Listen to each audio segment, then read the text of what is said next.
February 22nd, 1440.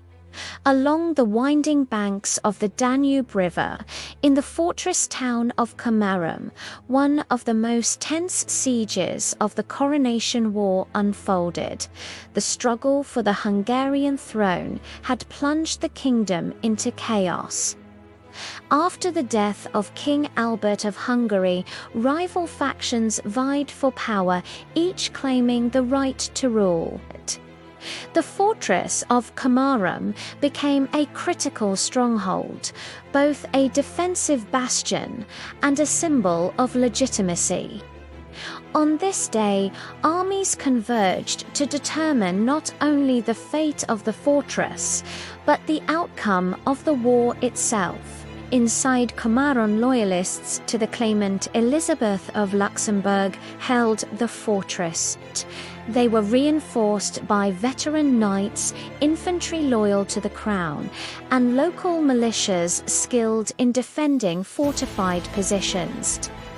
Outside, a coalition of nobles opposed to Elizabeth, including supporters of rival claimants, laid siege.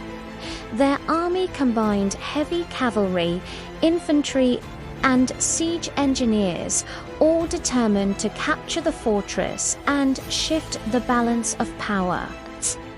Siege warfare in the 15th century was brutal and methodical. The attackers surrounded Komárom, cutting off supply lines and using trebuchets, catapults, and early cannon to batter the walls. Archers lined the battlements, raining arrows on engineers and infantry alike. Boiling oil stones and flaming projectiles defended the gates and towers. Every approach was a deadly gauntlet. The defenders knew the fortress could not be taken by frontal assault alone. Inside the walls, they reinforced weak sections with timber and earth, set traps for attackers attempting to scale walls, and used hot oil, rocks, and crossbow fire to decimate approaching units. Meanwhile, sorties from inside the fortress struck at siege engines, attempting to destroy trebuchets and burn supply lines. The battle was a tense dance, each side probing, striking, and withdrawing, waiting for a mistake to tip the balance. After days of bombardment and skirmishes, the attackers launched a coordinated assault on the western gate. Defenders initially resisted, holding the line with spears and crossbows.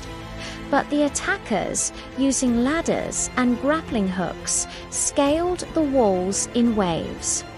Close combat erupted on the battlements, swords clashing, shields splintering, and cries of men fighting for survival echoing through the towers.